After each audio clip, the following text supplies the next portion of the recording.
Congratulations on everything. You know what I'm saying? I think that, sometimes you do a lot of work in the community or for your family, and sometimes you may get the pats on the back, but hearing it from certain people, it may mean something more. Yeah. And so I don't know what I mean to people, but I know I don't hear it a lot.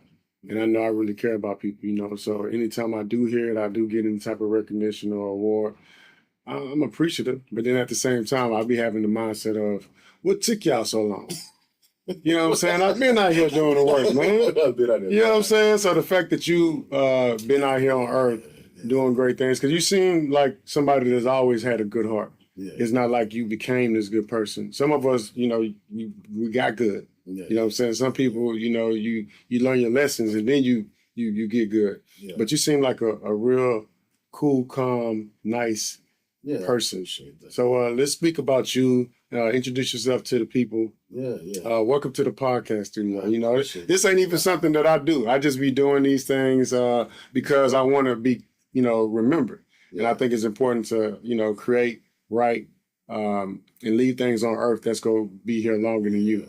And so introduce yourself to the people. Brag on yourself too. Don't none of that. This ain't the humble room. This ain't because this.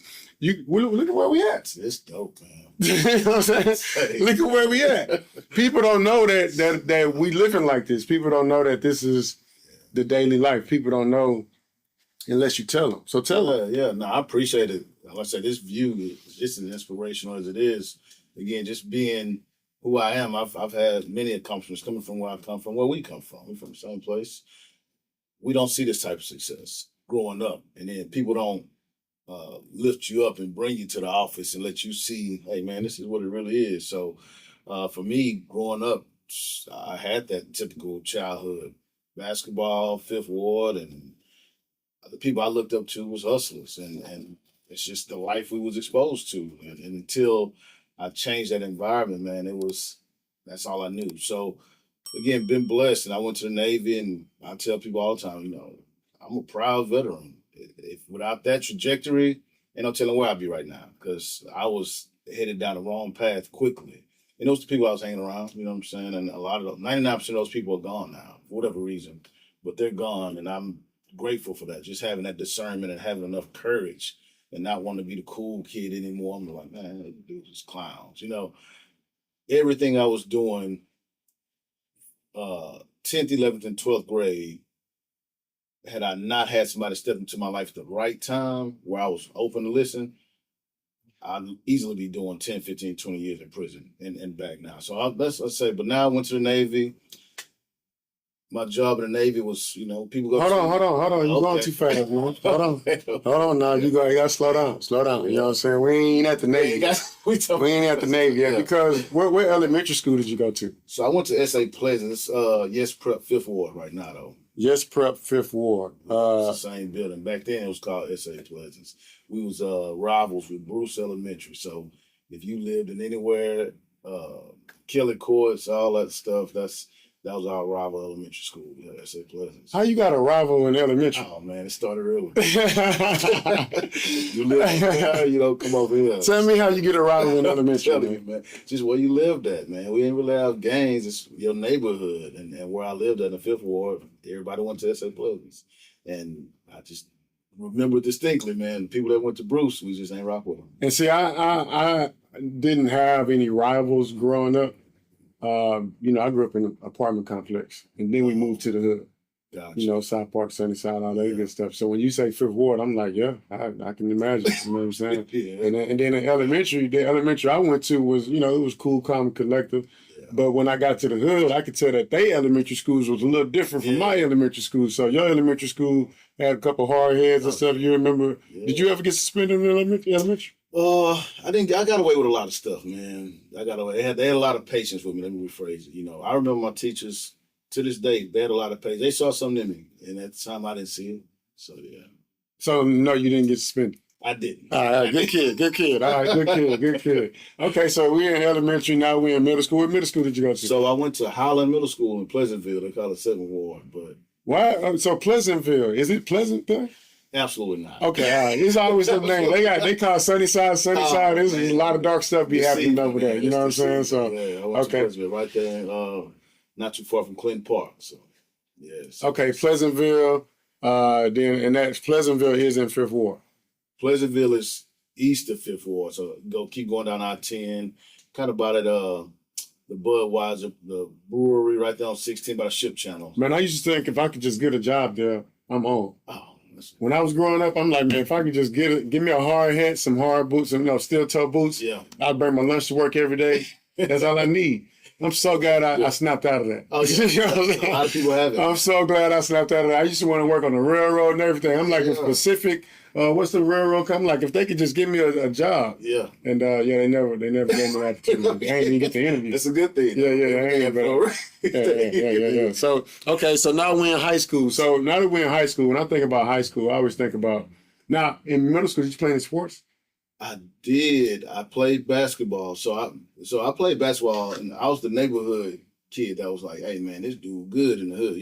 I could hoop in the hood all day. It wasn't until I got to high school that I started playing organized. So I didn't play in middle school either. So I was a straight A student, through 8th grade. Now, when you say you can hoop, tough. I'm saying though, like, you know what I'm saying? You got the, because I got my sneakers in the trunk. You know what I'm saying? Marcus. Now, if you can hoop, I got a couple questions for you. This gonna let me know if you can hoop or not. All right. Now, one, did you grow up wearing basketball hooper shorts under your pants? Everywhere you went, you had an extra pair. You just had some shorts on. You was like, that was just part of your outfit. It wasn't. Why do we do that?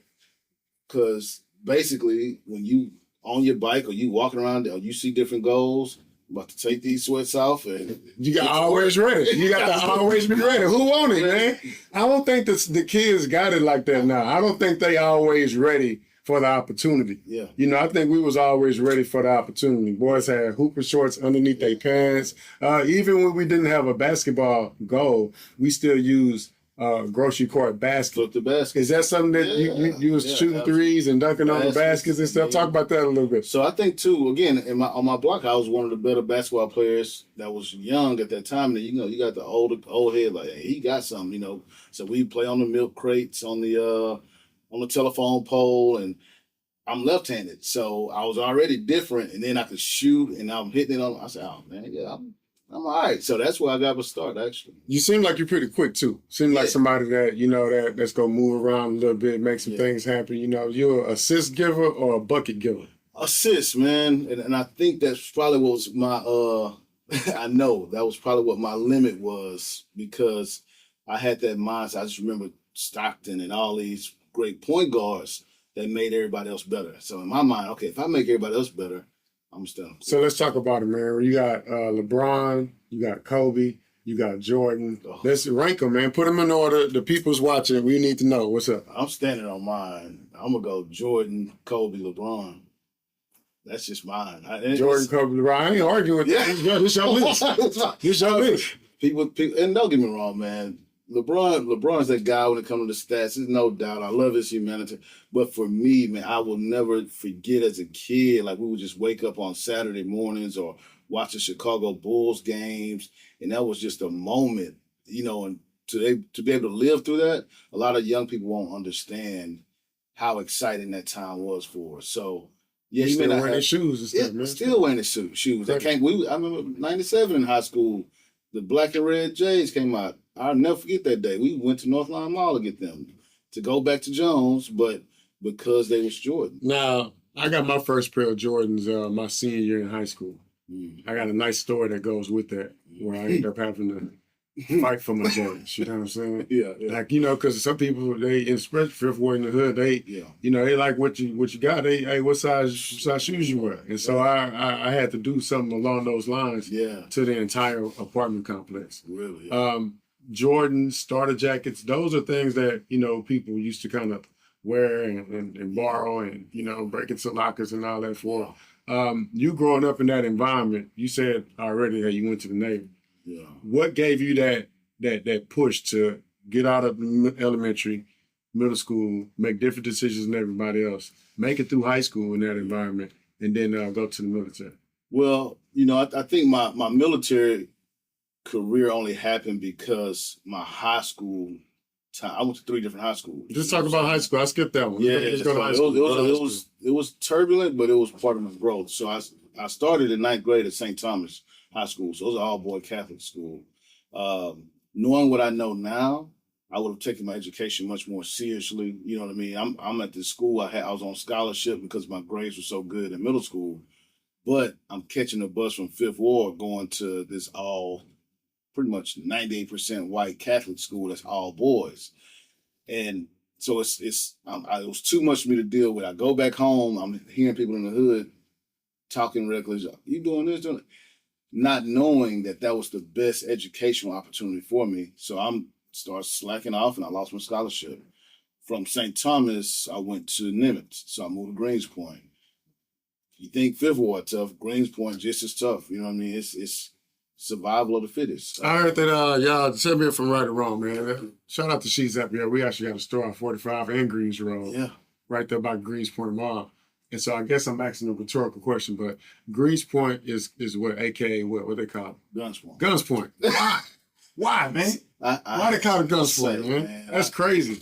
That's a crazy nickname to have, man. Yeah, it's a dangerous place, man. Especially if you're not familiar with the area. It's just it's not a place. Now I still got friends and family there, but it's not a place that I just hang out again because anything could happen to anybody at any time. You just have to be aware of your surroundings. But yeah, it was a place that I grew up and got my bearings. So it seems like decision making is kind of what gets you to where you want to be, is what I'm getting. Absolutely. A little bit. It's like a little education here, a lot of great decisions being made there. And so you said you went to 3 different high schools. What are those 3 high schools again? So I started at St. Thomas, Nimitz. Then I went to Nimitz, and I graduated from Jones. Jones High School. Jones High School. How you come from the north side to the south side? I know, man. So my mother and my father met at Wheatley, right? So they on the north side, but when my father's family moved to the south side and stayed on that side, you know, my paternal side went to the south side of Houston. This had to be in the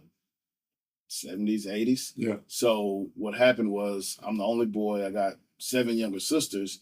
At this age, around 10th grade, I'm starting to mature and, you know, it was time for me to get on my own. So, kind of get on my own. I moved my dad's side of the family, my Aunt Sheena, who, like my boss. Shout out to Aunt Sheena, man. Aunt Sheena, man. She was everything. So she took me in. It was me, my Aunt Sheena, her 2 sons, Roderick and Rodney, and their dad, all in a 2-bedroom apartment, all because I needed to be around more young men. Yeah. And she took me in, and that's how I ended up in Nimitz, and then came out to the south side with her. So, yeah, that's how I got here. Now, when you think about the south side, you know, I think about Sterling High School, Worthing High School, Madison, Jones.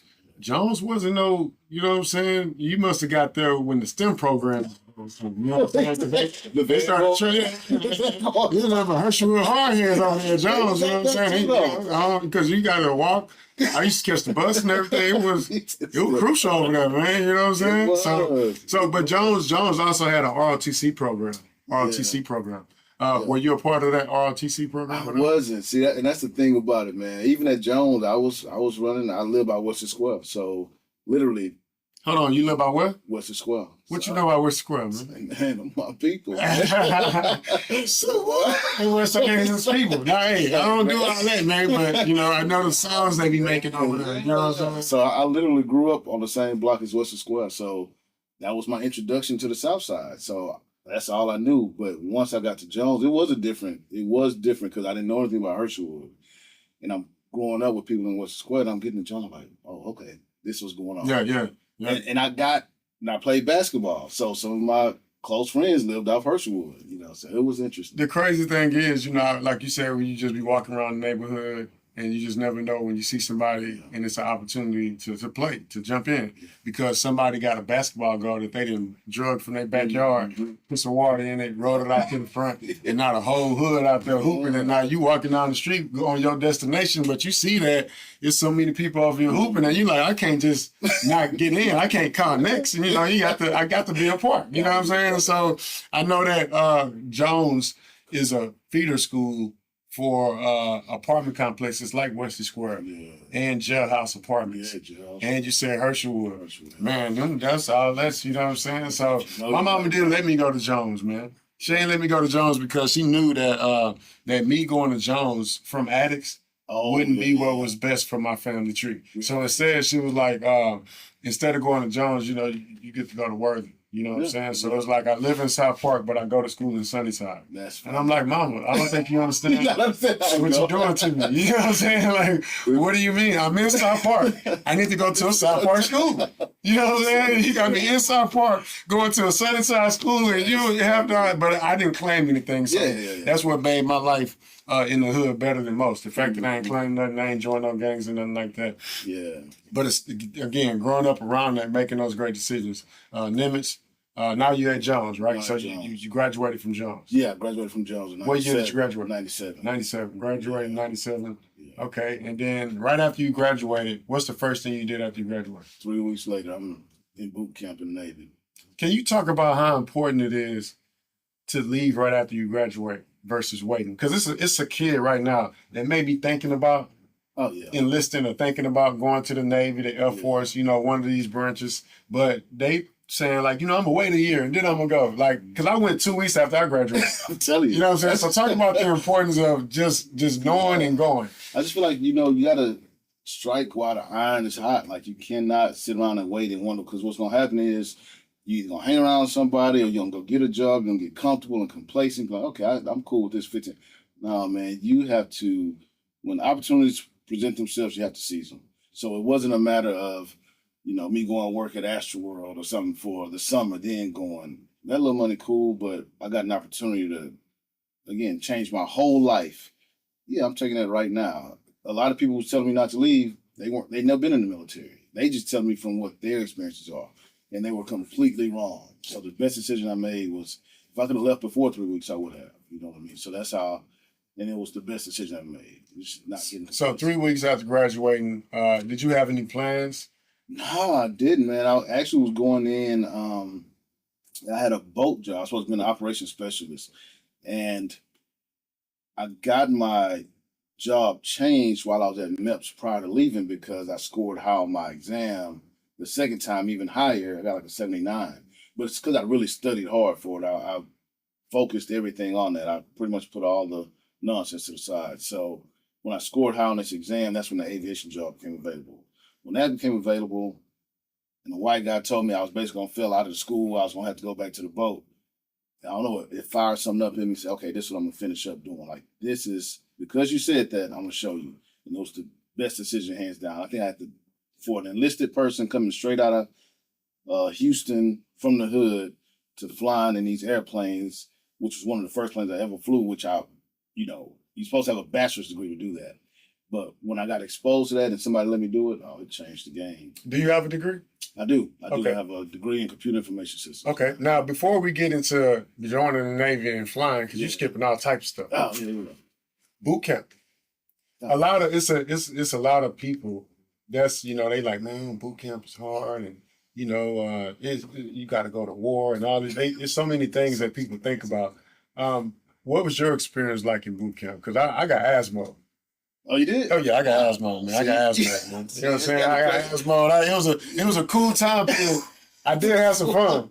I'm not sure, you know, ain't no PTSD from boot camp, but I definitely got asthma. I had to stay in a little longer than everybody else is what I'm saying. You know what I'm saying? I never got asthma. So let's talk about your boot camp experience. I tell people all the time, they think I'm playing or like I'm a recruiter, man. Boot camp was the best time for me. You know, it was a fun time. I wasn't tripping. I didn't get asthma. You know, I played the game. You want me to do this and, you know, not spaz or whatever the case may be. But yeah, my boot camp, I don't think I do remember though, that gas chamber. Wasn't feeling that. You know, you go in the gas chamber, you take the mask off and you see, that's serious business.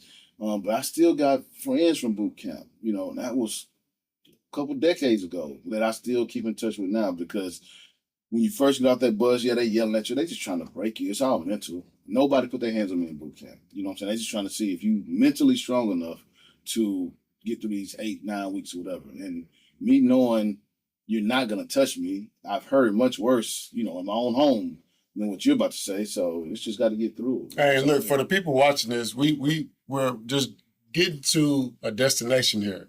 So let's just say we're flying somewhere. So just fly with us. We started off talking about Kenneth, elementary, middle school, high school. Now we on to his time in service and starting with boot camp.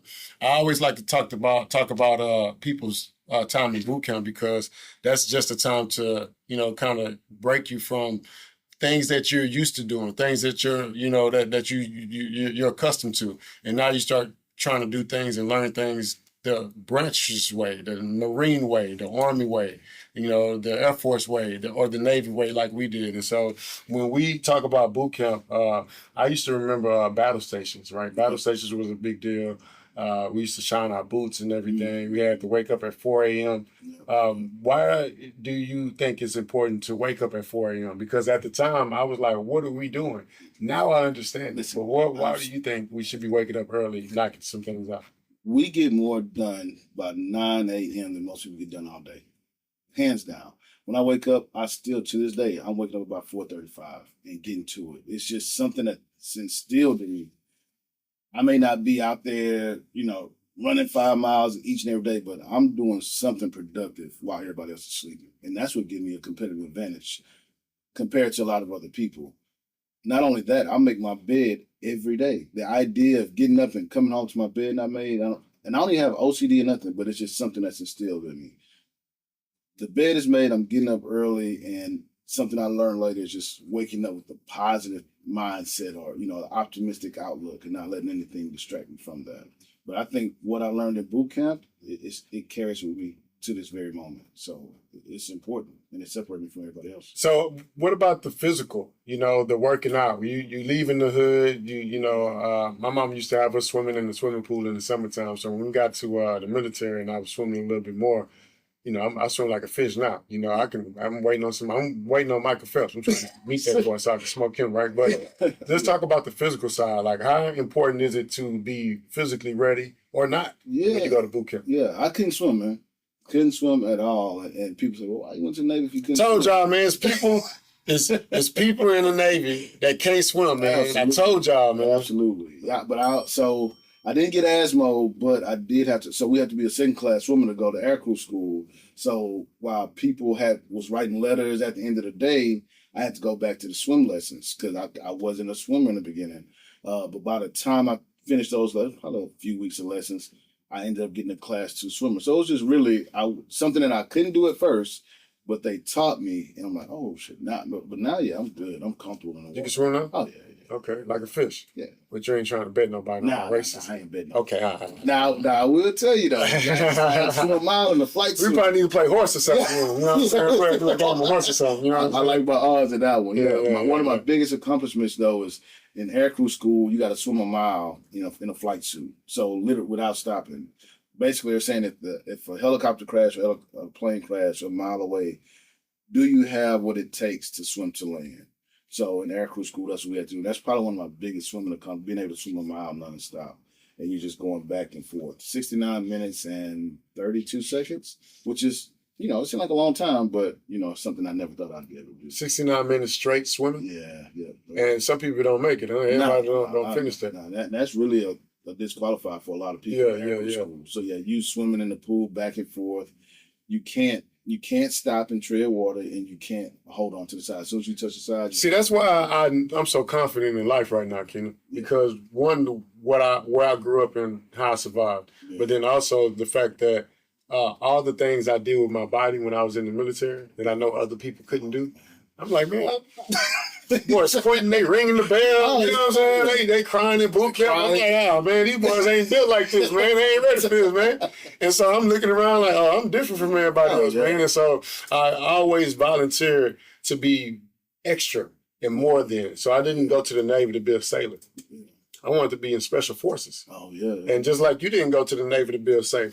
You went into the Navy to fly. Yep. Come on, man. Yep. You know what I'm saying? So there's nothing average about anybody when it comes to serving your country. I don't care what your job is, actually. If you just put on a uniform, I think there's nothing average about you. I think it's like 1% of the people that actually serve in the United States. So it got to be a small number. 10% of the people are veterans or something smaller than that. Yeah. And so, again, salute to you, man, your time in service. Now, you talked about helicopters crashing. You know, if helicopter crash, you got to be able to swim X amount of miles and all this and that. Yeah. One of the things that I learned when I was in the Navy is that, hey, because we was swimming in the middle of the ocean and doing all these missions and stuff, and they told us that if you do end up finding yourself in the middle of the ocean, that you can survive in so many different ways. Yeah, and so I don't want to just tell everybody the ones that I know. I want you to tell us some of the ways that you can survive in the middle of the ocean if you crash. So depending on what you got, your clothes, one of the things we do is we'll take our, whatever our bottoms off, then we'll put it over like. Hold on, baby. That boy, no, man. Let go. Come on, man. Give it to him, man. Let go, man. Let go, man. So you quickly do it like that over the water, and the air is gonna get put into the pants, and then you tie the end up, and then you got a flotation device. Yes, sir. That's probably the biggest one. Outside of that, mentally calming your heart rate. That's why you lose your air. You start panicking, and especially if it's night, you can't see anything. What we were taught was, we bend over, catch our breath, but calming your heart rate, and that's gonna help your situation more than hurt you. Just not panic. So calm down, don't calm up. Down. And that's it. And I do that with life, man. When things start going crazy, I say, okay, let me just calm down.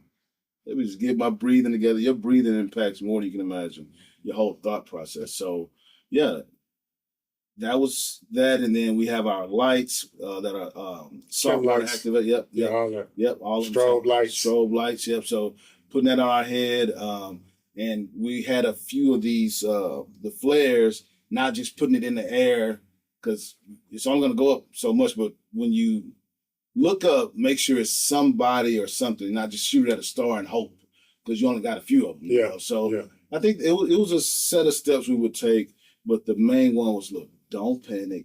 You're not about to come up and get eaten by a shark, all that stuff that our minds play tricks with us. Yeah, especially in the middle of the ocean. Man. It's like being in the middle of a desert where you just, you out there hallucinating. You know what I'm saying? Now, I like the fact that you again, talking about crashing and finding yourself in the middle of the ocean, whether it's a cruise ship that, that's going down or, you jumping out of an airplane. I didn't get any jump wings, by the way, either in the Navy. They asked me if I wanted to go to jump school. I said no, because I just can't see myself jumping out of a working airplane. And I can't see myself practicing jumping out of a working airplane. You know what I'm saying? With another dude on my back. You know what I'm saying? Saying, you gonna be okay. You got it. Just pull it. I don't need no whispering in my ear. I see everybody come back with their jump wings. I'm like, I know what you did to get those.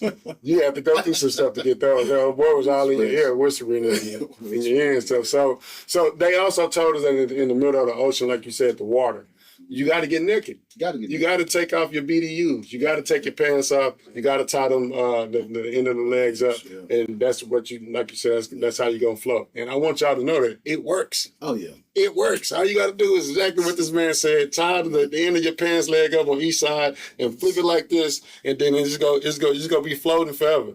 The other thing that you can do is your boots. You can take your boots off and tie your boots together in string, and then you put your boots under your shoulder, and your boots will float you on top of the water for as long as somebody can come rescue you. And so again, my man is speaking these things when it comes to shipwrecks, plane crashes, helicopter crashes, and I want to get you in today because there's a lot going on with a lot of the DEI, a lot of things going on just in America, period. Yeah. But it's a lot going on in the skies, too. Yeah. There was a flight that was going from Wichita, Kansas to Washington, D.C. A couple of days ago. Yeah. I know you've been seeing the news, the media, people talking about it. On that flight, they had, people lost their lives. Yeah. Accidents always happen. And then there was another accident that happened in Philadelphia right after. Yeah. And so with you inviting me to check out the planes that we got for sale, or you might be buying, leasing and stuff, I couldn't help but bring you in and ask you all these questions, though. Because I want to know how you feeling about, what's happening in our skies right now. Yeah, it's really interesting right now because people that know me know I promote aviation. You know, us getting into that space because it's not a lot of us in that space as it is, and it's somewhat difficult because again there is a lot of uh, misinformation and stuff people see with their own eyes and not being able to connect the dots. For me, I can't speculate on why the Army helicopter and the American Airlines jet crashed, but I will say that the first thing that we're taught in flight school is when we're coming on final, whether it's a tower at airport or not, we're looking everywhere. We're looking. It's like looking both ways from crossing the street, right? Yeah, absolutely. So for me, I think it had to be a loss of situational awareness, meaning, whether it's the pilots in the helicopter and the aircraft. I heard they say, go around this aircraft. I don't know if they said at 9 o'clock, which would have told me to look to my left, but there was an aircraft to the right? So they may have seen the one to the right and assumed that was the one that they were referring to. The one to the left was the one that they were referring to, though, when they say go around it, behind it. So I just think a loss of situational awareness is what ultimately caused that tragic accident. But when I try not to read the conspiracy theories and all who's on that plane and all that stuff, it's really unfortunate. But any pilot I know, I've never heard of a pilot say, I'm going to intentionally fly into another plane. That's just not, you're not going to get to this point in your career to do that. You know what I mean? So yeah, it's very unfortunate. For me, I'm getting in the plane very soon. I'm going to keep getting in them. It's just what I've been doing for the last 25 years. Sometimes unfortunate things happen that are better left to the NTSB to explain because they have the black boxes. They know what the people were saying on the inside. It's going to come out how it happened, but it's really a loss of situational awareness from what I see initially. I think they said like 67 people lost their lives. Yeah. Then I saw that I guess the helicopter is supposed to be at a certain height, and it was a little higher than what it was supposed to be as far as flying as high as helicopters are supposed to be flying in that. Is that airspace? In that airspace, yeah. So yeah, it'll be. So is there police pilots that pull up and write your ticket when you're doing something wrong? So that's air traffic control. So what happens is if you're doing something if you're at the altitude you're not supposed to be at, or you're off course, or if you're arguing with them or whatever the case may be, they'll say, hey, take this number down. When they tell you to take this number down, they want you to call the air traffic control, the manager, the boss, because we need to figure out where we had a disconnect. And if you're one of those, arrogant pilots that think you know it all, okay, now we have to run this up through your airline and say how you've been flying recklessly. But yeah, so that's the closest thing to consider law enforcement when they say, hey, take this number down. You write this phone number down as soon as you land, you call them, and you talk to the big boss. And it's like, you see people driving with that, how's my driving? Exactly. And then they got their number on there. Yeah. It's like, hey, let me tell you how this dude driving is, man. It's not good. You know what I'm saying? Not good. Yeah. So even just, again, this accidents always happen. What's the importance of the black box? Is that like helicopter and airplane type thing? Or? Yeah. So in every aircraft, there's this, and it's not even black either. I don't know why they call it that. I think it's orange. It's racist, man. Every time there's a crash, thing about black people, black boxes. Yeah. I don't even think it's black. But so what it is it holds all of the crucial data from that aircraft, the flight maneuver, as far as how much throttle was used, what communications were being said, what buttons were pushed, and it gives the NTSB an opportunity to try to reconstruct and figure out what these pilots were thinking. They're going to look back at their training. They're going to look back at the last however many flights prior to this. If they had any mistakes previously, they're going to take statements from people who may have trained them and try to put this puzzle back together to see how did this possibly happen. And the black box is a major contributor to that. Okay, now when a plane crashes, is it possible, or a helicopter, is it possible for the air traffic controller to be at fault? 100%. Yeah. Now, is this the case with this one? I don't know. But air traffic controllers are that's a stressful job. It's not an easy job to do. For those who have been doing it for a long time, very commendable. I'm grateful for the air traffic controllers we have, but again, when you have these machines, all this metal flying this fast, and human error is the cause for 90% of all accidents. It's rarely the aircraft.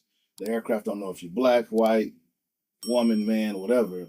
If you do what you're supposed to do in a plane and you go off of your training, chances are you're going to have a safe flight. But again, human error is likely the cause of many of these catastrophes. And so a lot of times accidents happen, mid-air collisions, not a lot of times, but they happen, right? Yeah. Planes crash. I remember a plane crashed in Malaysia. It was like Malaysia Airlines. And then you think about the Bermuda Triangle, it's like you fly through there, everybody disappeared. There ain't no crash, it disappeared. So, and you know, when those things happen on different parts of the world, we don't really feel it the same way that we felt this. You know, it's like a plane crash in Malaysia. It's like, oh, crazy. But when it's happening in DC and in Philly, and then it happens to people that you may not have known, but now you know because you get introduced to them. So I got introduced to a young lady by the name of Kia Duggins. And that's who I've been kind of like attaching myself to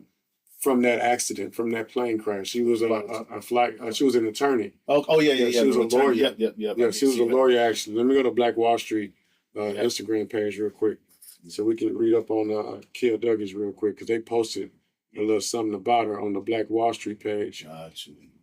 And let's see what we got here. It's Kia Duggins. Kia Duggins. Accident. Yeah, I did see that. Reels. Down here. I remember saying something about it. If not, I'm just gonna pull something up. Yeah. But I remember they posted something about Kia Duggins on the Black Wall Street page, and I really want to read that. Where is it at? We see anything on flight stuff because they be posting a lot on there. Yeah. See. And that's the thing too. Whenever it hits close to home, you see somebody that looks like you or your sister or your cousin. It's just like, man, it hurts some. And the flight attendant as well. You know. And so Kia Duggins, I want to go to a YouTube video that I saw of Kia. The first video that I saw of her speaking, right? I was actually on Clubhouse, and people was bringing her name up. It was like, yeah, I had, my friend was on that flight, and this is what happened, and all this and that. And as I started doing my research on this particular young lady, seeing what type of attorney she was is what made me gravitate towards her. And I'm like, man, we can't just forget about her. Yeah. Because, what she was doing for the people is really fighting. And so on January 29, 2025, a tragic mid-air collision occurred over Washington, D.C. Among the victims was Kia Duggins. She was just 30 years old, a civil rights attorney from Wichita, Kansas. I've been to Wichita.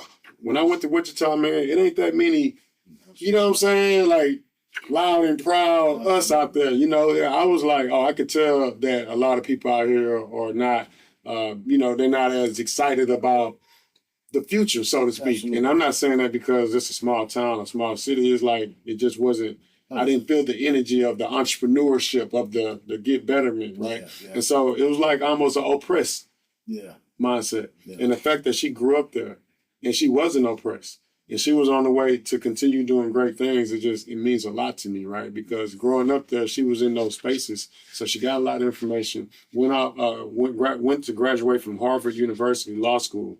Duggins served as president of the Harvard Legal Aid Bureau and was known for her dedication to social justice.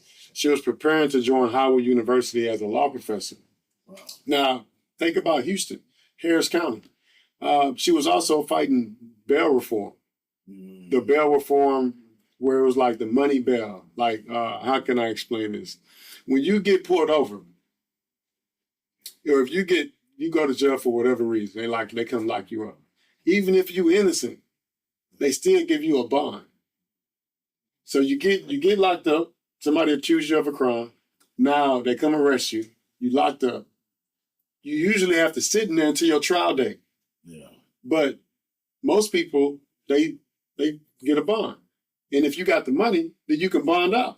But the people that don't have the money can't bond out. Yeah. So a lot of people that look like me and you get arrested for some of the egregious things.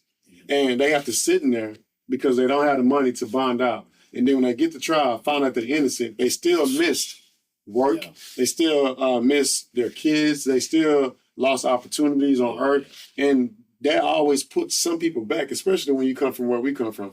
Me growing up where I grew up, I used to see, if somebody got out of jail, they was go do whatever they need to do to not go back. Absolutely. You know what I'm saying? Like, I ain't going back. You know what I'm saying? And so, but even if they didn't have the money to pay the bond, that means that they would have to sit in there. And so what she was fighting for was for the fact that we shouldn't have to sit in jail and use money to bond out, at least until we've been, you know what I'm saying? Like, it got to be a new bail reform happening, because what that is, it just digs us in a deeper hole for the people that's living check to check that goes into these situations, or how a situation that happens with the courts and you find yourself scrapping for the money to get out and the money to stay out. And it's crazy, but I'm going to shoot you this YouTube video. I'm actually sending it to you so you can watch it. It's an interview she did with 2 other lawyers, and they was having a back and forth debate about why the reform needs to be made and why the reform versus why the reform, needs to stay the same. So that's impressive. That's she's doing very important work. And again, for her, I just want to make sure, along with Sheila Jackson Lees, all these women that's no longer here, we got to say their names, man. So shout out to Kia Duggins.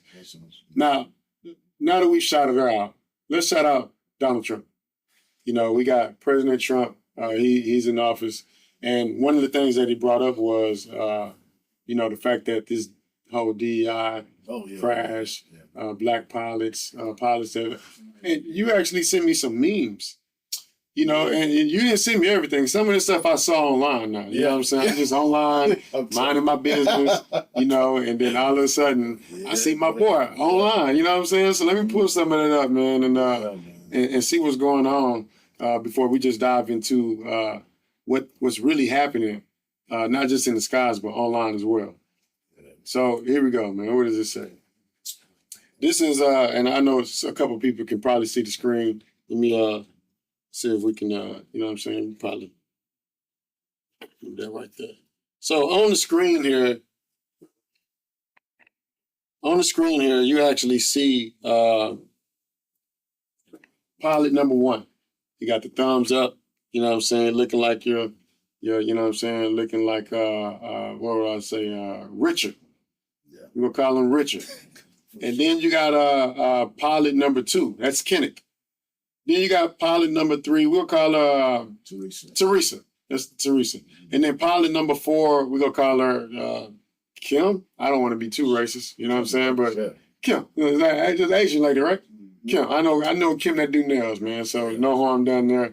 And this actual picture is asking the audience, who would you want? Which pilot would you choose? Which pilot would you choose? Now, Kenneth, tell us, out of everybody on here, why would we choose you? What are your qualifications, It's funny that you asked. So I've been in aviation for 25 years. I've never failed a single FAA exam. I've never failed a check ride, my flying skills, my record. I have no infractions. I have no accidents, no incidents. I've mentored many young pilots to get where they are right now. So looking at my picture, you would assume otherwise because of the tattoos and the beard and my skin color. That's the only thing.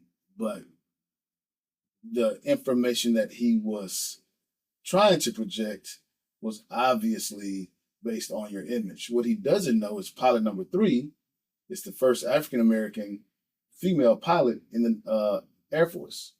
She's the highest ranking pilot at United. Teresa Claiborne, she's a pioneer. She's like the Bessie Coleman of today. So while he was trying to pull these images of, black people that look like us, he didn't know he probably had 2 of the most known black aviators in the country that are known for their exceptional airmanship, right?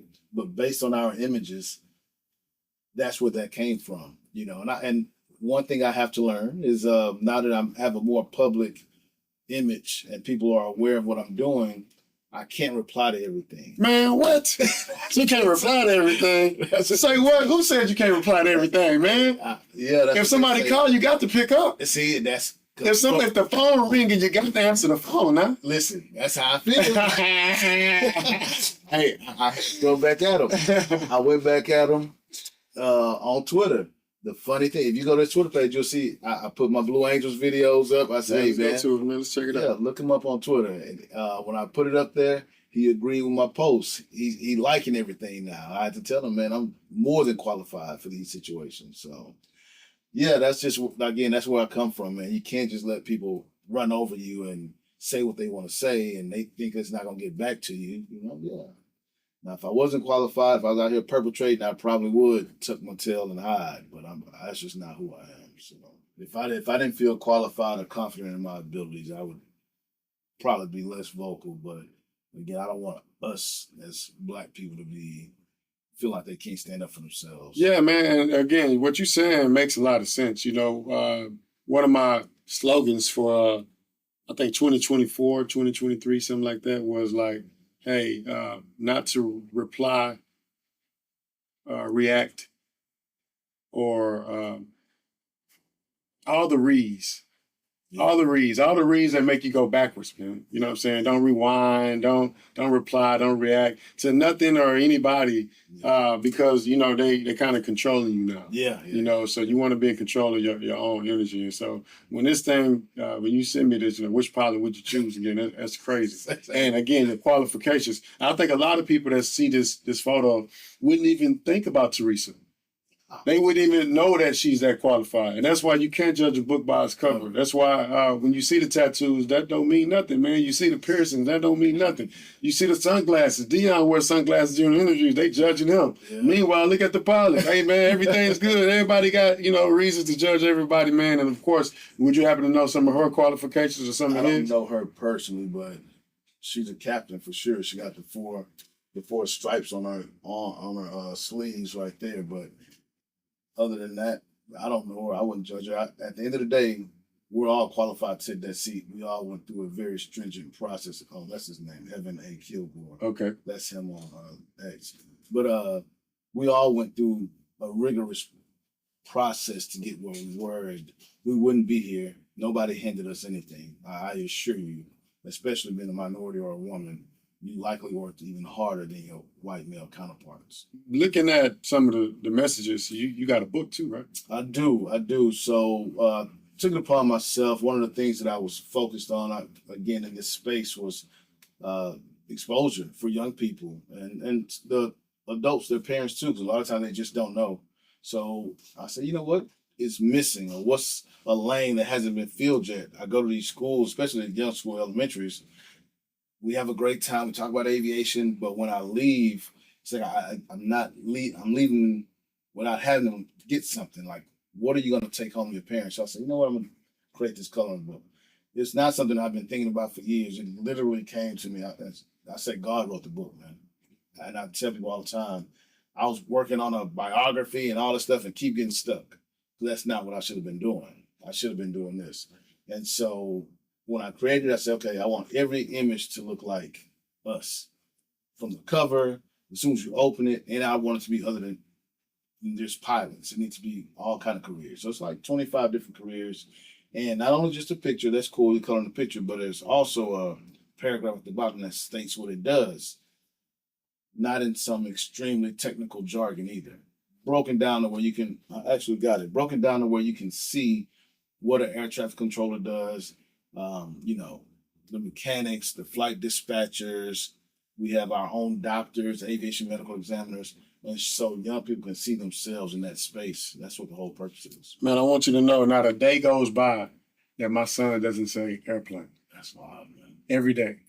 That's what Legos, airplane, certain words that we know he gonna say a couple times throughout the day. He gonna be flying airplanes with his hand. He flying airplane. Everything's an airplane. Like everything is like this is it's not a TV remote. This is an airplane too. You know what I'm saying? Yeah, everything's an airplane. So that's why I was so excited to bring him to the airport. Yeah. You know, the private airport, by the way. Yeah. And shout out to you, man. Again, I ain't even posted on the gram yet, but I'm going to. Like, I'm letting everybody know, like, hey. you know, I got invited to buy an airplane. For real. You know what I'm saying? So I know I'm doing something right in life because I got invited to purchase an airplane. We're like, hey, would you like to purchase a plane? They not going around Earth asking everybody and their mama, would you like to purchase a plane? You got to, you know what I'm saying? They got to know your background and they got to know you got it. And so shout out to you for knowing who to bring into the room and knowing who the serious buyers are, you know? And so never once did I think that I would be even thinking about investing or buying or purchasing an airplane, man. So speak about that a little bit. Yeah, man. And again, I've been blessed to say the least, man. I've flown privately so much and flown the plane privately. I've flown in the military. I've flown commercially. And, you know, I just feel like where I'm at in my life too, time is important. You know, I feel like when people start valuing their time differently and start looking at each day differently and understanding that tomorrow is not promised, the things that we invest in and how we maximize that time, that changes, especially for people that travel. For me, flying commercially, I'm not above it by any means, but the time that I'm sitting in that airport, I feel like I should be doing something other than just typing on the laptop. So I'm going to spend the extra money to fly privately, especially if I have those kind of discretionary funds. And say I don't have it. But collectively, if me and four of my friends can come up with that price, then yeah, we need to value our time differently. So yes, there was an opportunity to discuss the aircraft that is being purchased, but it's also to make people look at life a little bit differently and how they value the small amount of time they have on this planet. So if you can maximize that by getting from point A to point B, you know, safely, just paying a little more money, why wouldn't you? So that's what the purchase of the aircraft is, and it's a phenomenal plane. Literally flying just as fast as any airliner. A fraction of the cost, just as safe. The avionics are top notch. So again, we just don't have the information in our community. But because I'm fortunate enough to be in these circles and I'm seeing what they're doing, this isn't the first time it's been done. It's just they're doing it over here and it hasn't been brought to us yet. So that's what the purpose of buying the aircraft. Now, when someone is thinking about purchasing an aircraft, you know, it comes with like insurance and fuel and all that. You actually have a team of experts already ready to support on all those aspects. Yeah, I don't claim to be, you know, I can't know everything. And that's one of the best leadership skills you can have is understanding that people are going to be smarter than you in these areas. So you have to humble yourself, put your ego to the side, ask for help, and say, hey, look, this is what I'm trying to get accomplished. You've seen my track record. This is not a money grab or anything like that. I'm trying to do this for the betterment of our people. You know, would you mind being a part of what we're doing? And it's not the first person you come up to. Everybody can be a part of it. But because I've seen what they do, I know, you know, they have great intentions. Absolutely, I would like to bring those subject matter experts on to tell me about the taxes. That's not what I'm specializing in, but this is what you specialize in. And tell me about the maintenance. But we have a good network of people that's in place to do that. And where can they find out more about information if they want to potentially invest in? So we're actually, our website for Rare Vision is the consulting group that we created in 2023. So we've been doing this for a couple of years, just getting all the numbers together, just looking at different aspects, how we use the aircraft. So that website actually launches on February 14th. The reason we chose that date is because it had nothing to do with Valentine's Day. Shout out to the women, man. It's not for you fellas, it's for her. Exactly. Hey, man, if we could sell the wife on the plane, the husband's coming. So we're always selling to the wife. But yeah, so ideally, during Black History Month, you know, we had a couple weeks, and then we still got a couple weeks after the launch of the website, but it's something different, it's something unique, and a lot of times we're just not exposed to it. So it'll be on the website. Until then, we're going to use my social medias at the People's Aviator. So it's really encompassing of a lot of us. You know, we have a lot of buying power. So one airplane, 5.5 million. The way my mindset was some time ago, you know, I can't do that. But now it's like, okay, I'm already looking at the second one, you know, and looking at building on what we do and replicating that. So what's the least amount that anybody can put in? 50,000. 50,000. Yeah. Okay, you got 50,000. You want to invest in the airplane and not just throw your money at crypto and watch it stick and fall down, or throw your money in the stock market, but actually put your money into a utility. Yeah. A utility, that you can see. Crypto, you just wish it up on a star, man. You know what I'm saying? You can see the plane, man. Yeah. And you get a chance to actually utilize the plane throughout Absolutely. the investment time. So depending on how much we have, our first level is $1 million. Depending on how much you invest, which only makes sense, that's your access to the aircraft as well. So, but regardless of how much you invest, you will have a priority when it comes to, this person that we don't know wanting to book a flight from point A to point B, and somebody that invested with us in the beginning. You're going to get priority on those dates. Now, but speaking of priority, man, you are a priority in these school districts. I see you online. You're always posting on your social media, Instagram, Twitter, LinkedIn, and you don't just be on there clapping back. You know what I'm saying? You be on there posting, talking to the youth. And actually on your LinkedIn, there's a picture here. I guess your home page, the image actually, it shows you on stage with a couple thousand people in there, a couple hundred, like a lot of people. Yeah.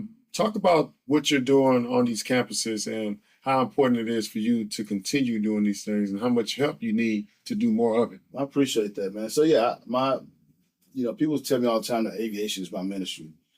I never would have imagined that would be the space I'm in, but I do have a God-given ability to connect with people. So especially young people, because I was in their shoes once.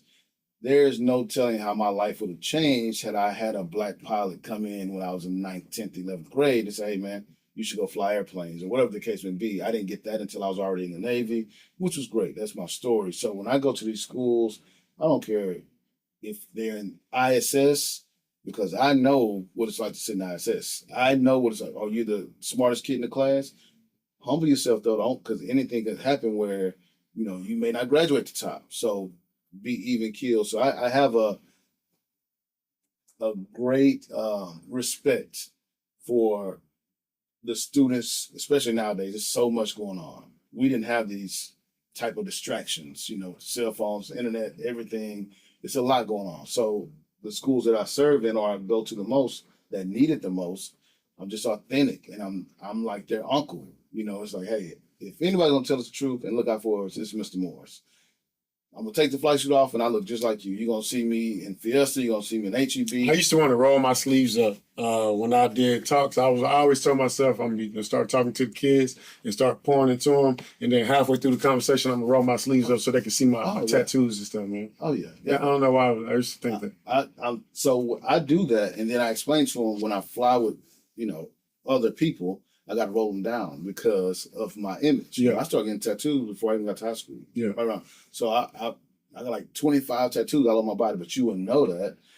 But whenever I'm flying, I don't care if it's 120 degrees and we're in the desert, I got to do this because people that don't know me, they're going to question my abilities. Yeah. And I got to look as uniform as possible. But if I got loyalty over everything, fifth, fourth, this, oh man, anything go wrong. It's coming straight towards me. I actually had some tattoos on my hand. Yeah. I got these when I was in the Navy. Really? Both of them. While I was in the Navy, I got these tats. Yeah. While I was home on leave type stuff now. And I ended up losing my job. When I got out the Navy, I became an engineer. Yeah. I got fired because of my tats. Wow. Exactly what you're saying. I was qualified, but when I walked into these spaces and the people I was in there serving saw these tats, they was like, how you getting here? I'm like, what you mean? I did the same work you did. I went to school. I learned. I was in, you know what I'm saying? I passed the exams. I got the licenses. I got the certifications. And now you questioning me because of what my skin looked like. Oh, yeah. Even though it's still, I'm black, but it's still what my skin looked like because of the tattoos. And that's crazy that people still judge you on what your skin looked like. So people, make sure you're making the right decisions when you're getting these tattoos, right? So we got LinkedIn.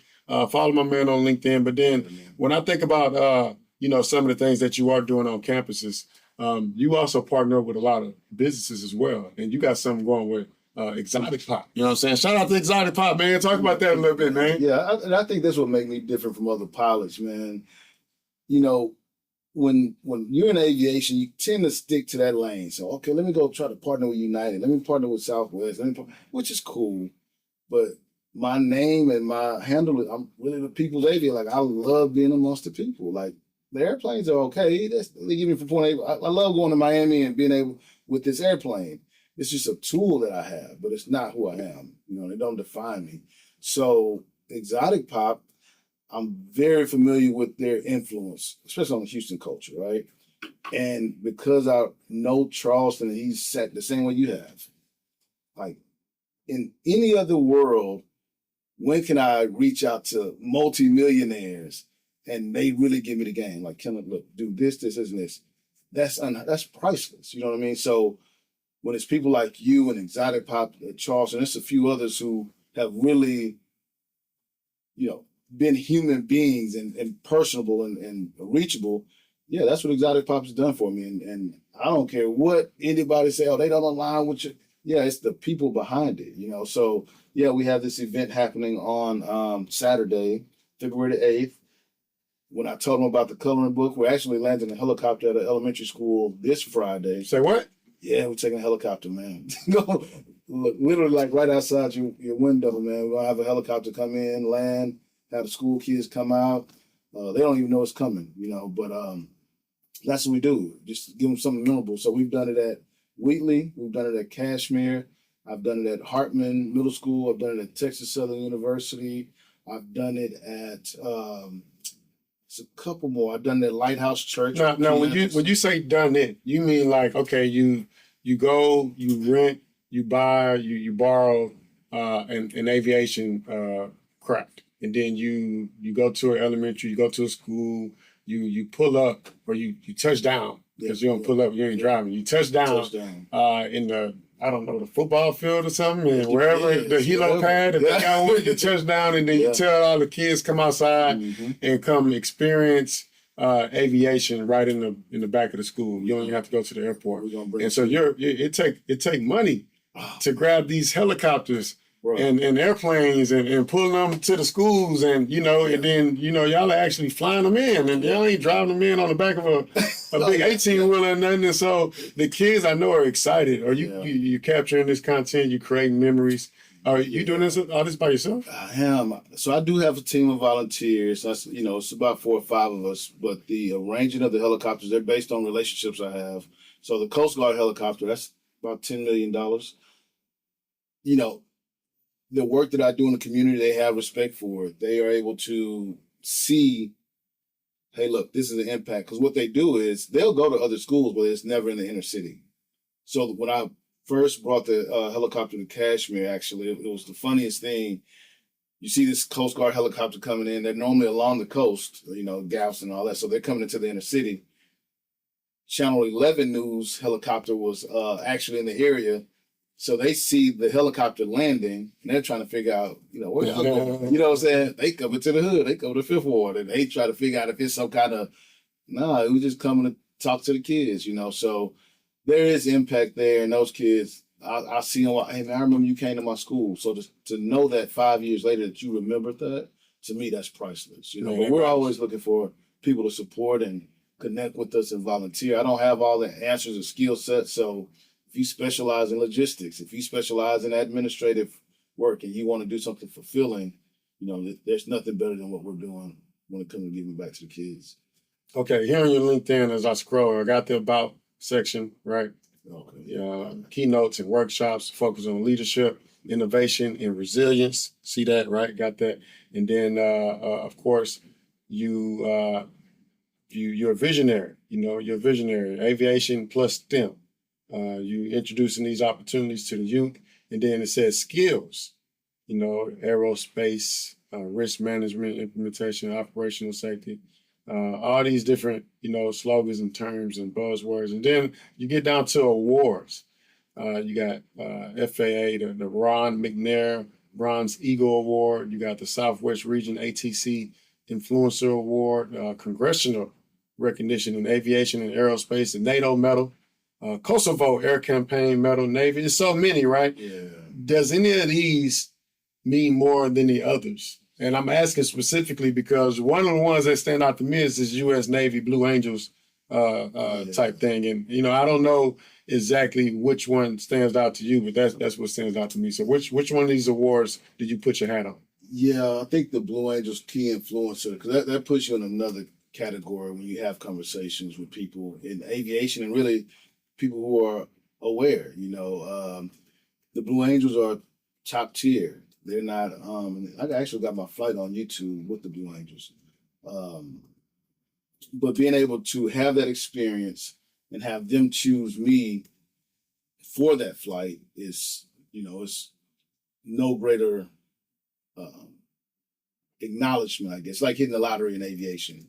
A lot of people, if you just put Kenneth Morris Blue Angels, it should come up.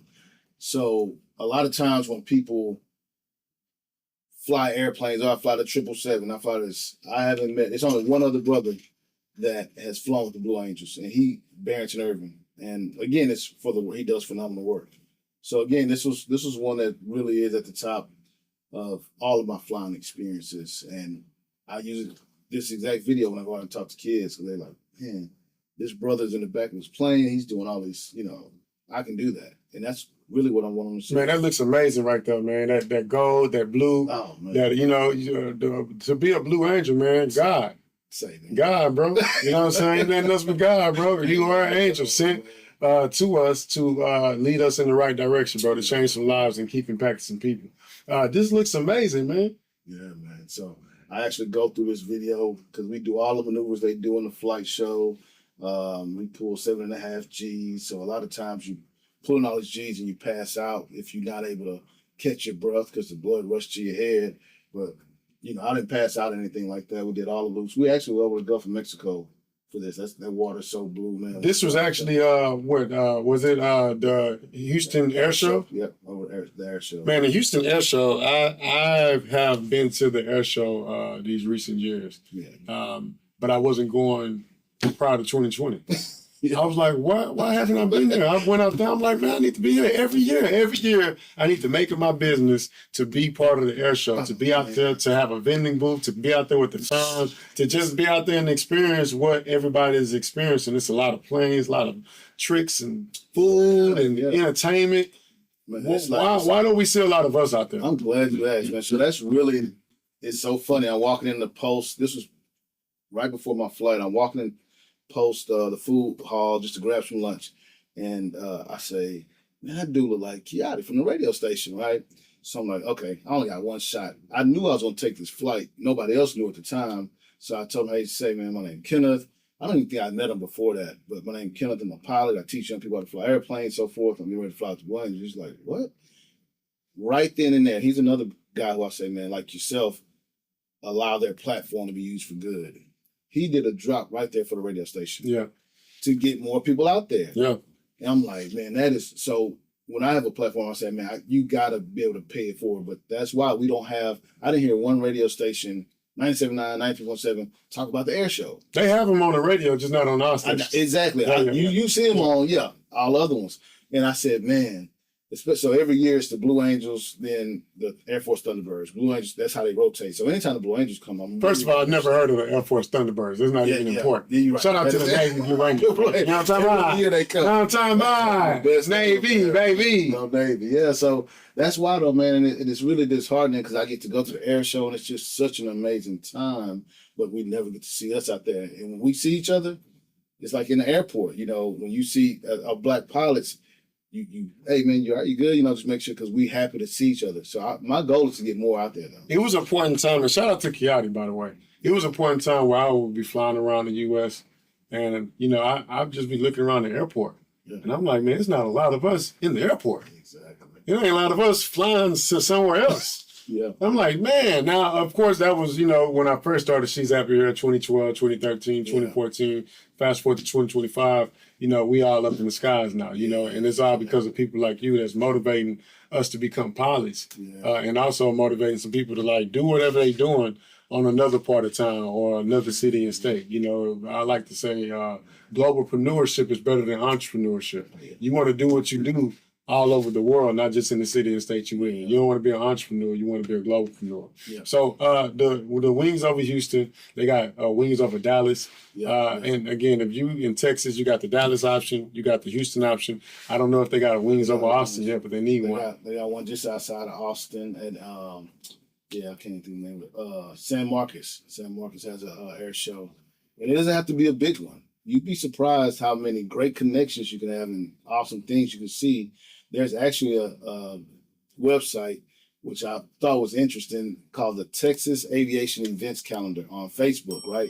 It has all the aviation events, but we don't know that. I know it's in the industry, but Texas Aviation Events Calendar. Yeah, and you'll see there's a link for it on Facebook.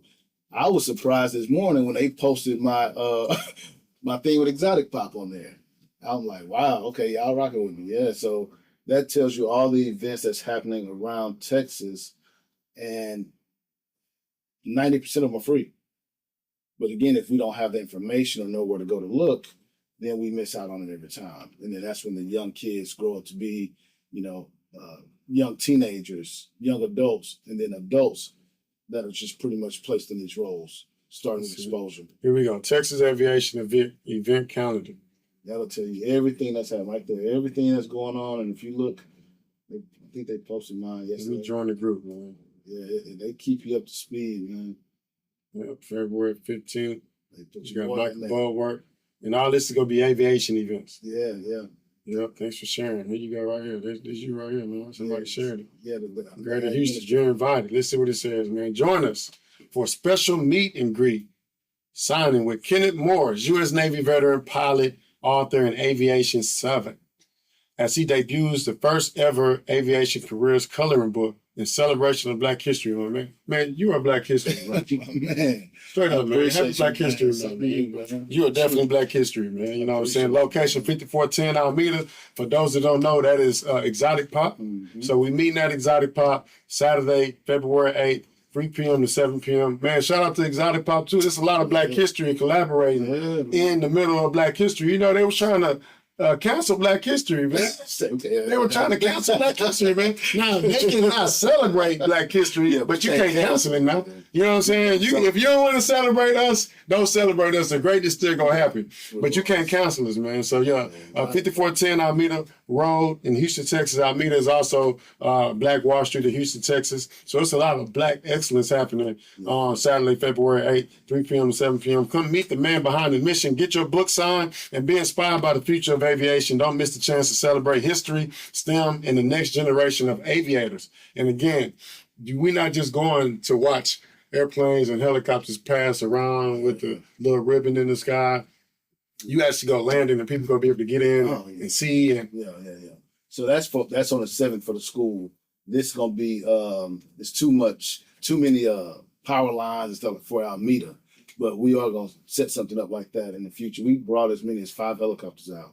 So once they give me access to the park, that's the one we're planning right now. Yeah, so, man. Thank you for introducing this site to me, man. My son is gonna love it, man. We gonna be all in the mix of all the aviation discovery days that's taking place. You know, because this is what sometimes we think that there's a gatekeeper. But in reality, you just need to know the right people. You know the right people, man. They can give you a link. They'll tell you where to go. They can tell you who you need to know. But sometimes you're not networking, you're not talking, you're not asking the right questions. You're not going to get the right information, man. So Blue Angels, man, I did want to speak more to that because I know a lot of our listeners or watchers have no idea what a Blue Angel is, why it's important, why you want to put your hat on that award. But I do, right? And so let's read about it real quick. Being a Blue Angels pilot, and this is ChatGPT for everybody that, that's curious. This ain't no Google. We're on ChatGPT. Being a Blue Angels pilot means being part of the U.S. Navy's elite flight demonstration squadron, known for their high-speed, precision aerial performances. So when you see people doing these tricks and everything real close and cutting it close and spinning and winning, that's what the Blue Angels doing. These pilots are the best of the best, representing the skill, discipline, and professionalism of naval aviation. When I think of naval aviation, I think of aircraft carriers. Mm-hmm. I think of, pilots being able to land in places that other pilots can't land. I think of, those hard-to-do maneuvers and, when I think of Blue Angels, I think of excellence. So elite. is what I think of when I think of Blue Angels. This selection process, Blue Angels pilots are handpicked from the Navy and Marine Corps. They must have at least 1,250 tactical jet flight hours and be carrier qualified. You know how many hours you got?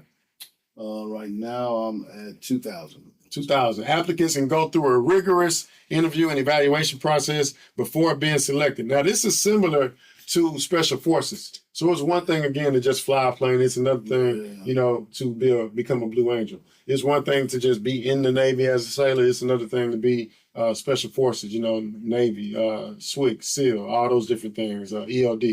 And did y'all actually have to go through any physical training aside from the swimming? Like, was it a lot of extra push-ups where there's, you know, run quals, you know, all those type of things? Yeah, we do. And like I said, the physical training was one part, but the mental training. So we went to SEER School. Oh. Your eyes. Yeah. We got about 10 more minutes, man. We can talk about SEER School, man. We can talk about SEER School, man. Yeah. We can talk about SEER School, man. Yeah, man. Hey, listen, man. That's what listen. I can't even say the stuff we did at SEER School, but man. I can. I ain't scared. I can. High profile public representation, teamwork and brotherhood, no room for error. The Blue Angels legacy, established in 1946. They are the second oldest formal aerobatic team in the world. The second oldest. So who's the first oldest? Let's see, man. Blue Angels. All I know is Blue Angels. Who's the oldest? This is what ChatGPT for. Yeah. Who's the oldest? We want to know. That's interesting. The oldest formal aerobatic team in the world is Patriote de France. The French Air Force's demonstration team, founded in 1931. You know how many accidents got to happen in the sky for you to become a great aerial maneuver? Yeah, that's crazy. I've had some near misses myself, so it's a harrowing experience, man. When you're flying and another plane is flying through, y'all not on the same radio frequency, so you're looking out. But if y'all not talking on the same radio frequency, then it's like, okay, what's happening? So every pilot knows though, when you're coming in, especially if you can see the other guy, you pull up and turn right. Everybody knows that.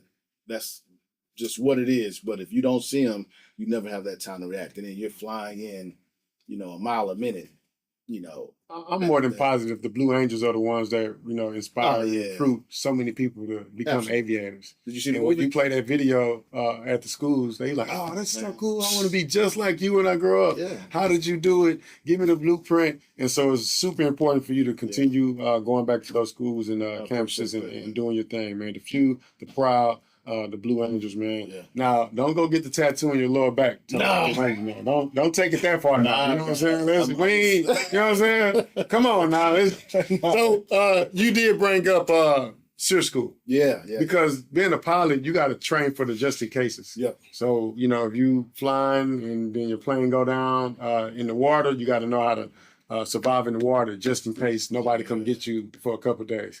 If you a pilot and, you know, the engines die out and you got to jump up out that bug, you got to know how to jump in parachute and, you know, you got your jump school, what they call it, right? Yeah. And then, you know, if you a pilot and you find yourself in enemy territory, in the middle of nowhere, what you gonna do, Kenneth? You know what I'm saying? And so one of the things that they taught us during training was we went through SEER School, which was search, evade, rescue, and something. What does SEER School stand for? Escape, resistance, search, evade, SEER School. Now, just let you know, I ain't scared of nobody, man. And I do remember them saying stuff like, "Hey, you don't talk bad, hey, get out of here, bro." You know what I'm saying? All these books y'all writing books and all this. You know what I'm saying? Boys got $1 million worth of books sold, talking about missions and Obama and Osama and all that. Man, don't say all my comments. Talking about, don't be talking about SEER School and all that, man. I'm talking about what I want to talk about, man. You know what I'm saying? So SEER School. Survival, evasion, resistance, and escape. I never would have thought that's, I forgot what it stood for. Search, evade, rescue. Survival, evasion, resistance, and escape. Which is an advanced military training program designed to prepare U.S. military personnel for survival in hostile environments, capture situations, and escape scenarios. The reason why I love SEER School was because it plays a part of my confidence. When I went to SEER School, Kenneth, I was the last person that got caught.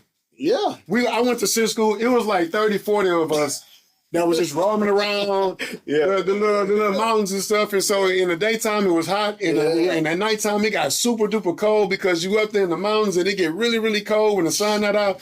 But even before we got out there to the mountains, we had training. Yeah. The training was in the classroom. So we going through this training. It was kind of like gas mask training. That's what I remember most. When I went to gas mask school, I paid attention in the classroom, and I knew what to do or what not to do when it came time to don your gas mask. You know, they say don your gas mask. I'm like, okay, I'm gonna don my gas mask. Cool. So when they asked me to take my gas mask off, I wouldn't cooperate with them. So fast forward to SEER School, we're in SEER, and I'm bringing up the gas mask, the gas chamber, because a lot of those people that I was in those classes with in boot camp, they were asleep in the class. So when it came time to do the gas, they didn't know what to do. I'm looking around, I got my gas mask on extra tight. Boys just over here throwing up and snotting. I'm like, oh, they ain't paying attention in school. You know what I'm saying? They should have took better notes. I'm around this morning, I'm good. I'm like, oh, ain't nothing wrong with me. You know what I'm saying? And even in the gas chamber, after everybody ran out and they was coughing and throwing up, I was the last person in the gas chamber. They do come over there to my, hey, take it off. He's screaming and stuff like you said. They can't touch you. They screaming, take your mask off. I'm like, oh, no. Oh, no, not happening. Look, why would I take my mask off when this dude's in the fetal position? This dude is, why would I do that? In school, in the classroom, before we got here, they said, when you put it on, don't take it off. So I'm listening to the instructor. I'm not listening to this new instructor that's now in here. So that's how my gas chamber experience was, right? I'm the last one because I'm bucking the system, but I'm also looking around, learning from people's mistakes, but I'm also not doing everything another person tells me to do, which is why I found myself in a lot of situations on Earth, because I'll follow the leader for a little while, but I'm a leader too, so I can't follow you forever. I got to, you know what I'm saying, break off and do my own thing. So SEER School. We get to SEER School, we got the day training in the classroom. We had like 3 to 5 days worth of training in the classroom. After that, we do 3 to 5 days out in the field, right? In the classroom, they telling you, hey man, you can eat this, you can eat this. And I'm like, oh, I ain't gonna never be that hungry. Spiders and ants? Oh, why would I ain't never find myself being that hungry on Earth? Just give me some water, man. You know what I'm saying? I'll be good. You hydrate, but they tell us all the plants you can and can't eat, how to survive in the wilderness and all that. They didn't tell us that there was going to be cactus. I can't do that. That there was going to be cactus outside and all around the SEER School platform, wherever the facility was at. When it got dark and it was cactus everywhere. When it got dark, the cactus didn't move. Oh, yeah. So when you, and they told you, don't run. Don't run. They said, don't run. You remember that, right? They said, don't run. You can walk fast, you can do whatever you want. But one of the rules is, don't run. And of course, you got the people running around, they capturing folks, and you know, some people scared, they running. I'm seeing, boy, And it wasn't because they got captured, it's because they ran into a cactus. That cactus. Man, it was such a horrible experience. I passed SEER School, bro. They had us in a line. They was like, you know, we followed each other just like you would, you know. And after so long, man, again, I found myself out there by myself because everybody else had got captured. I actually turned myself in. Really? I swear to God, I turned myself in. Yeah, because we was out there playing the game. I'm like, okay, well, I ain't going to, because at first you realize it's just training. After you've been out there for so long, it's like, okay, this shit.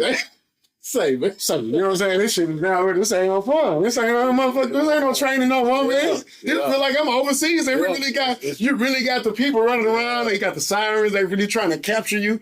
And you don't know what happens when they capture you until you capture. And then that's a whole nother. And so when I turn myself in, I get there, I'm like, oh, it's a lot of people here. I said, y'all been here for a while. You know what I'm saying? So they got the little thing was about this tall, bro. They put us in these little cages, man. I'll never forget. They was like, hey, get in there. And I know you said you don't want to talk. I'm talking about. You said I'm talking about. Look, they put me in there, man. I'm sitting there, Indian style. I think they said if you got to sit. If you in here, you got to be Indian style. And every time they move the curtain to check on you, you have to have your hands up like this. Was it the same for you? I'm trying to see if it's the same shit. They were like, It's like, hey, you got to be praying to they Allah every time they move that curtain to see what you're doing in there. In that cell, in that cage, you got to be like, And so, you know, you have to. Bro, we had one officer that was with us. And because he was the highest ranking officer, he's supposed to speak for us. So now that we all got caught. And we all sitting there playing this, you know what I'm saying, doing this stuff and listening to these sounds overnight. Yeah. But we still ain't ate nothing. Yeah. And so the actual lieutenant, the officer, whoever it was, man, he was like, hey, we got our Geneva rights. I remember it like it was yesterday, bro. Yeah. This dude said, hey, we have our Geneva rights. And because we got our Geneva rights, y'all have to provide us with the necessary food, shelter, and water. Because we are prisoners of war, it's against the law if you don't provide us with food, shelter, and water. And so because I'm the highest ranking officer here, I need for you to take care of my team, take care of my people, or else. Man, that dude was like, what? He was like, come on. He was like, everybody get out the cell. Everybody get out the cell. And again, I don't know if this is part of the training, bro, but I remember it because I'm like, oh, this is crazy. They brought us all out the cell, bro, and we all standing up at attention. And they tell you, like, you can't put your arms above your waist. You know what I'm saying? You got to, keep your hands down. Man, I had my hands down. I'm standing at attention. And the dude was asking and requesting and demanding that we get our Geneva rights. The dude went to the other end of where the officer was at. And he started slapping people on his right hand, bro. Slapped everybody. And got to he slapped me too. And I'm a hood. Hey, bro, you slapped me. I ain't Martin Luther King. Ain't no turning up the cheek. He slapped me. My immediate thought was like, bro, that boy got down to the end. He got down to the end, talked to the lieutenant, slapped the shit out of him too. He said, hey, now y'all got y'all Geneva rights. Do you want your Geneva left too? I'm like, hell no. Hell no, we don't want no Geneva left. You know what I'm saying? Keep your Geneva left. Matter of fact, keep your Geneva rights too.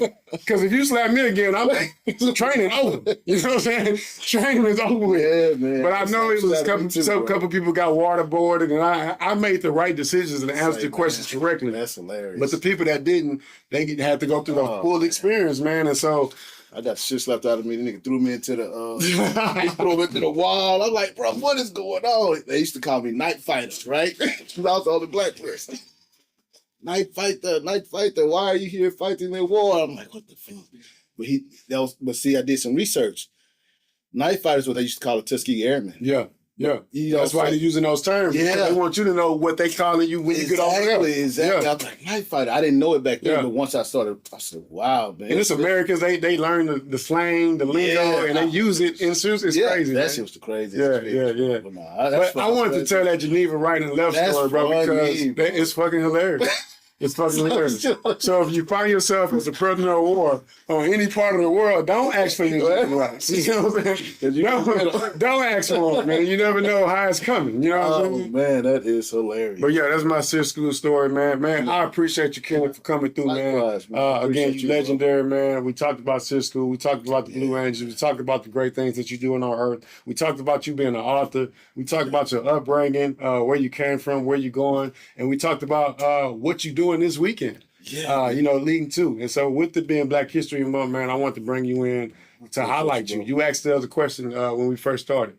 Hey, how long is it going to take for us to get this back? Man, with all these AI tools, all these AI tools, man, all these AI tools and CRMs and VAs and automations, we're going to have this thing out in no time because we want to ride the wave of Black History Month and probably get some of this promo out so you can get the word out about some of the things that you're doing in a couple of days. You know what I'm saying?